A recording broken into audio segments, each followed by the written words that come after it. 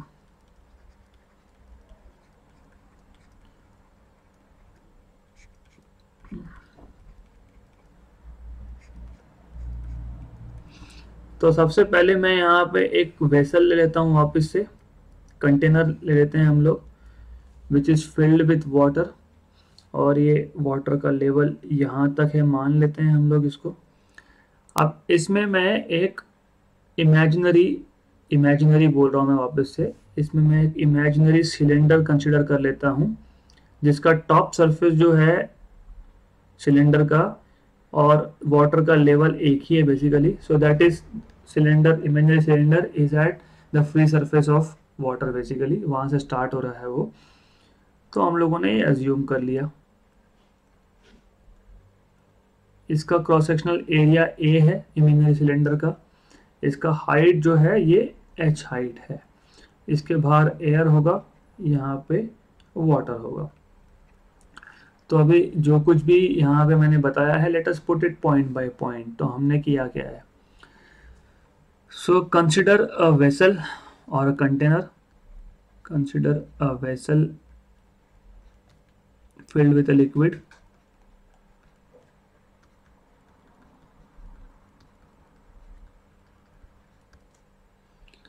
Then हम लोगों ने एक इमेजिनरी सिलेंडर कंसिडर किया था।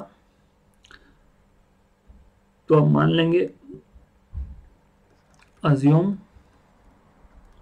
an imaginary cylinder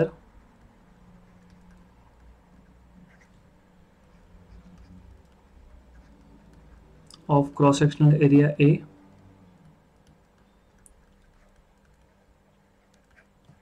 of cross sectional area A inside the container, but it is starting from the surface, inside the container, क्योंकि हम लोगों को pressure due to liquid column निकालना है, तो वो इमेजिनरी सिलेंडर लिक्विड के अंदर होना चाहिए, लिक्विड के बाहर नहीं, मतलब एयर में नहीं होना चाहिए बेसिकली। मान लेते हैं कि जो भी लिक्विड लिया है हमने, इसका डेंसिटी रो है, अगर वाटर होगा तो 1 ग्राम पर सीसी होता है वो बेसिकली, 1000 किलोग्राम पर metre cube. So let the density of the fluid, मैं फ्लूइड वर्ड यूज करूंगा फिलहाल, density of the fluid be rho,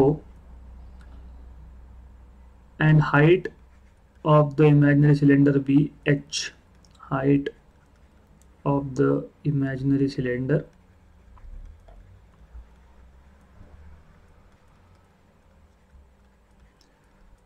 BH. Okay, अब बेसिकली देखो, ये जो इमेजिनरी सिलेंडर हमने लिया है इसमें जो लिक्विड होगा वो लिक्विड जो है वो एक फोर्स एक्सर्ट करेगा बॉटम सरफेस पे, मतलब इस रेड शेडेड एरिया पे, क्योंकि वेट होगा ना उसका। तो क्यों डिलीट हो गया ये? हाँ, या it is here now. Okay, तो जो भी इस कॉलम में इमेजिनरी सिलेंडर में जो भी वाटर है उसका वेट होगा और वो बॉटम सरफेस पे फोर्स एक्सर्ट करेगा। So let us right it here. The liquid column exerts a force F equal to mg, where m is mass of that liquid in that imaginary cylinder on the bottom surface of the cylinder, bottom surface of cylinder। और ये force का direction downwards होगा क्योंकि mg हमेशा downwards होता है। So this force is in downward direction.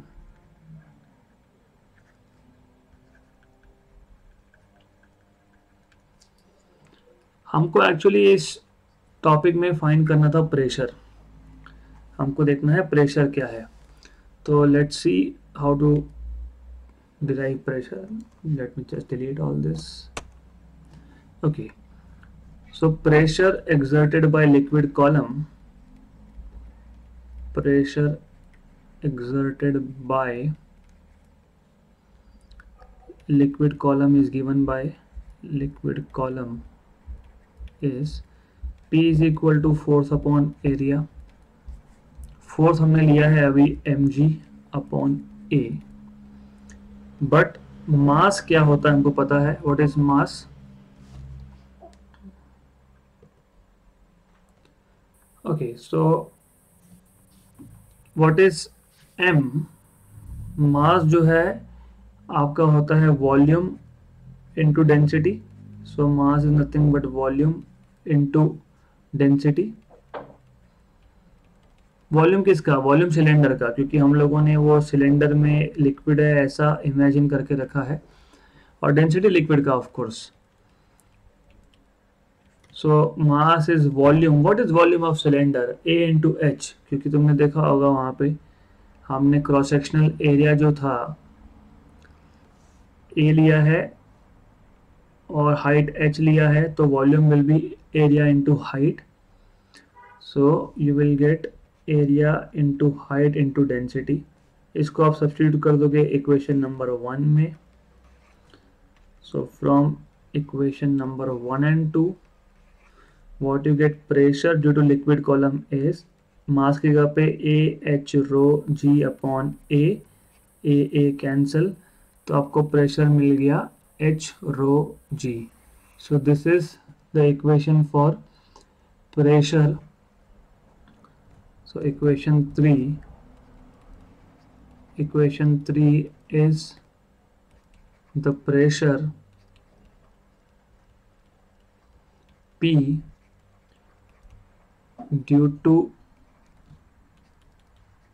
a liquid of density rho at rest, क्योंकि हम लोगों ने पहले ही बोला है कि जो ये फ्लूइड है फ्लो नहीं हो रहा है, और एट अ डेप्थ h, क्योंकि जो हाइट है कॉलम का हमने h लेके रखा है, मतलब हम लोग जो h डेप्थ पे जो सरफेस होगा इमेजिनरी सिलेंडर का उस पे कितना प्रेशर है उसकी बात कर रहे थे, मतलब बॉटम सरफेस पे बात कर रहे थे हम लोग। Below the free surface of liquid is h rho g। तो बहुत इजी एक्सप्रेशन था यहाँ पे, nothing difficult, very very simple thing.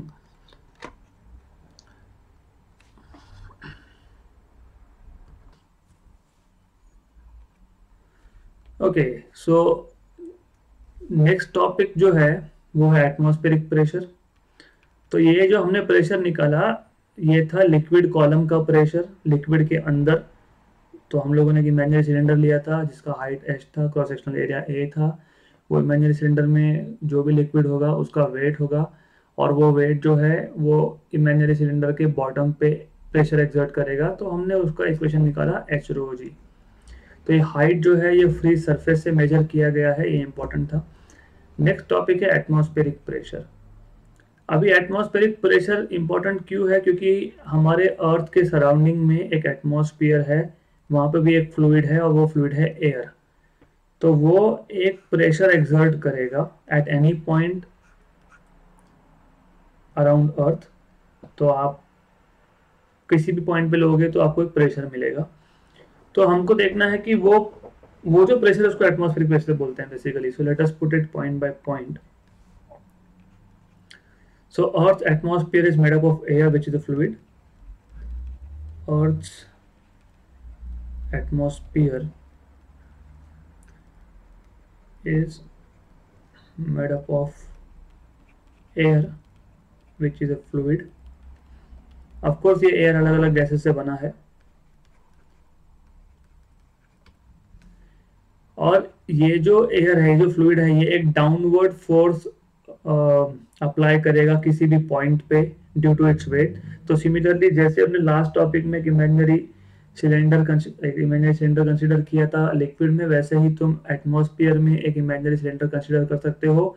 और वही कॉन्सेप्ट हम लोग अप्लाई करेंगे कि उस इमेजिनरी सिलेंडर में जो भी एयर होगा उसका जो वेट होगा वो एक डाउनवर्ड फोर्स अप्लाई करेगा, that leads to pressure. So this air exerts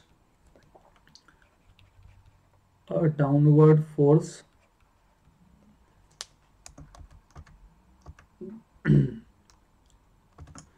a downward force due to its weight,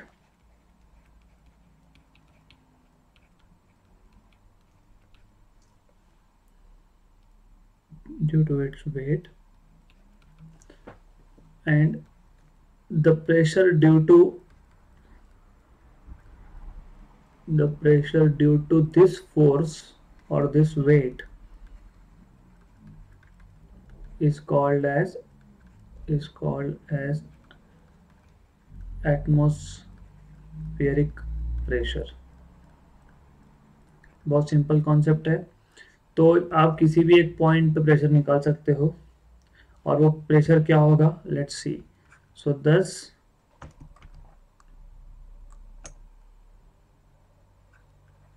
thus at any point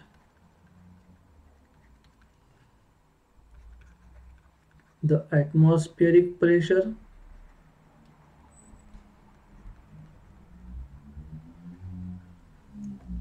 is the weight of air column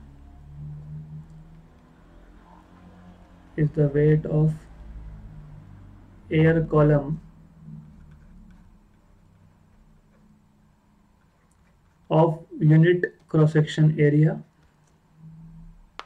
of unit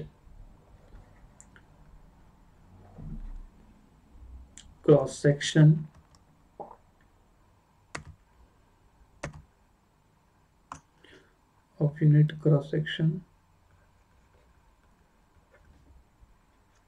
ये cross section हम लोग start कहाँ से करेंगे major करना? तो basically कैसा है कि जो आप इमेजिनरी सिलेंडर ले रहे हो वो कहीं से तो आप मेजर करोगे, वो देखते हैं आगे। Unit cross section starting from the point and extending to the top of atmosphere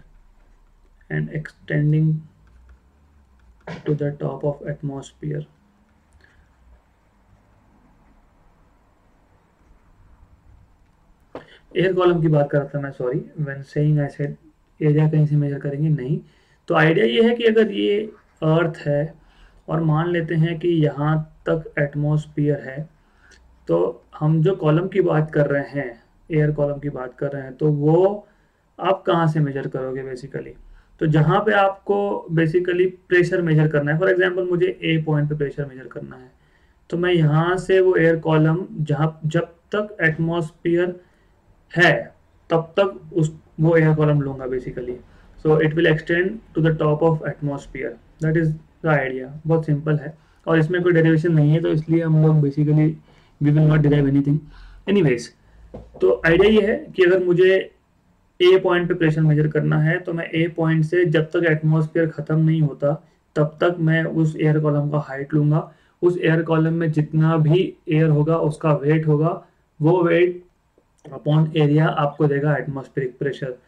तो that is the basic concept. Okay, so ये जो हम लोग एटमॉस्फेरिक प्रेशर की बात कर रहे हैं, ये हाईएस्ट होगा अर्थ की सरफेस पे, क्योंकि अगर मैं अर्थ की सरफेस पे मेजर कर रहा हूं तो मैक्सिमम एयर कॉलम मिलेगा हमको। अगर फॉर एग्जांपल मैं डायग्राम समझा देता हूँ आपको, यहाँ पे एक पॉइंट ले लिया ए और यहाँ पे एक पॉइंट ले लिया बी, और ये लेवल है एटमॉस्फेयर का। तो डेफिनेटली ए पे जो अर्थ की सरफेस को नियर पॉइंट है वहां पे ज़्यादा प्रेशर होगा, क्योंकि एयर कॉलम में एयर ज़्यादा है, बी पॉइंट के लिए एयर कम है, तो दैट इज़ वेरी ऑब्वियस। तो the atmospheric pressure definitely the atmospheric pressure is highest at the surface of earth,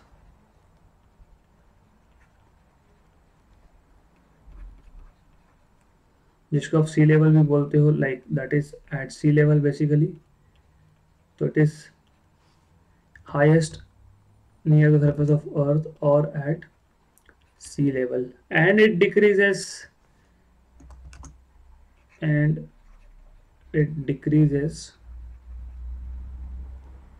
as we go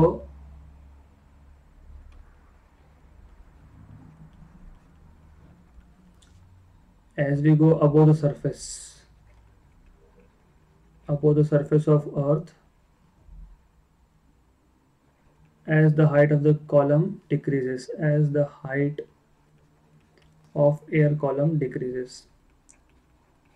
तो जैसे जैसे मैं सरफेस से दूर जाऊंगा, ऊपर की तरफ जाऊंगा, तो एयर कॉलम का हाइट कम हो रहा है। मैंने ऑलरेडी डायग्राम में बताया है कि ये जो बी पॉइंट है, सॉरी फॉर द डिस्टर्बेंस, ये जो बी पॉइंट है उस बी पॉइंट में एयर कम होगा, एयर कॉलम छोटा है वहाँ पे, तो प्रेशर भी कम होगा। तो वही मैंने यहाँ पे लिखा है। और ये जो सी लेवल का एटमॉस्फेरिक प्रेशर है इसको हम लोग बोलते हैं normal atmospheric pressure. So the atmospheric pressure at sea level is called as normal atmospheric pressure,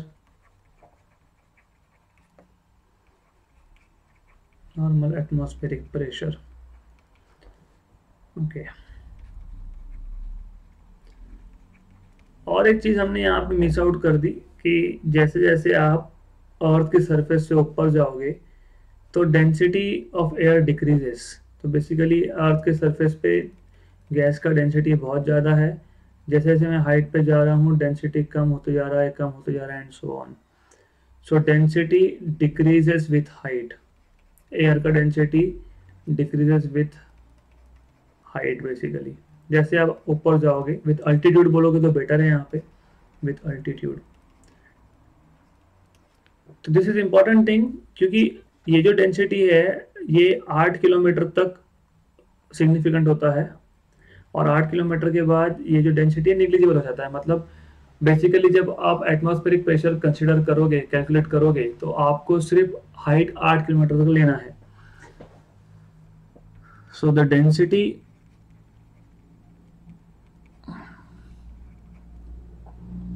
of air in atmosphere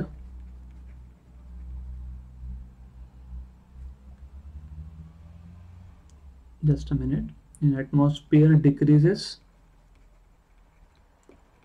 with increase in height,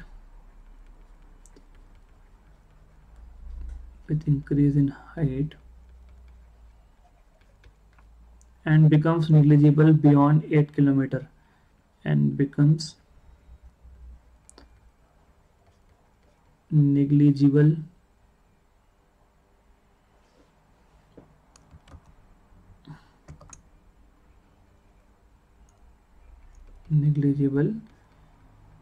beyond a height of about 8 km.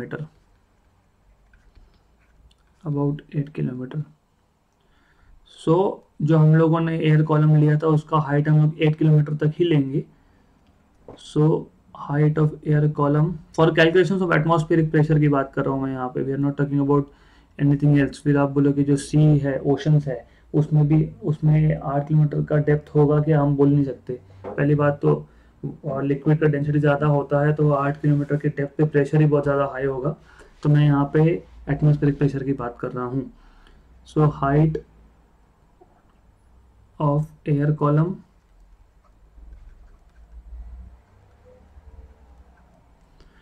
producing atmospheric pressure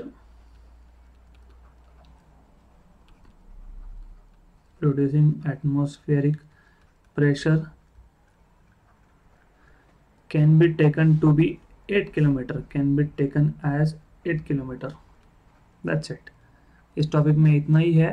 तो basically idea ये था कि हम लोगों ने किया क्या यहाँ पे. हम लोगों को एटमॉस्फेरिक प्रेशर क्या है वो समझना था. हमारा जो अर्थ है वो एक फ्लूइड से सराउंडेड है. वो फ्लूइड है एयर. तो ये जो एयर है, ये एयर भी प्रेशर एक्सर्ट करेगा. क्यों? क्योंकि वो, अगर आप एटमॉस्फेयर में एक इमेजिनरी कॉलम कंसिडर करते हो तो उस इमेजिनरी सिलेंडर में, इमेजिनरी कॉलम में जो एयर होगा उसका वेट होगा, और ये जो वेट है ये डाउनवर्ड फोर्स एक्सर्ट करेगा किसी भी एक पॉइंट पे जहां पे आपको मेजर करना है वहां पे. तो ये जो downward force per unit area है इसको बोलते हैं एटमॉस्फेरिक प्रेशर इन शॉर्ट. और डेफिनेटली ये मैक्सिमम कहाँ होगा? अर्थ के सरफेस के नियर, मतलब सी लेवल पे मैक्सिमम होगा बेसिकली. जैसे जैसे आप हाइट पे जाओगे ये प्रेशर कम होता जाएगा. कम क्यों होता जाएगा? क्योंकि वो जो एयर कॉलम का हाइट है वो कम होता जा रहा है. हाइट कम होने से उस एयर कॉलम में जो एयर था उसका मास कम हुआ और उससे वेट कम हुआ.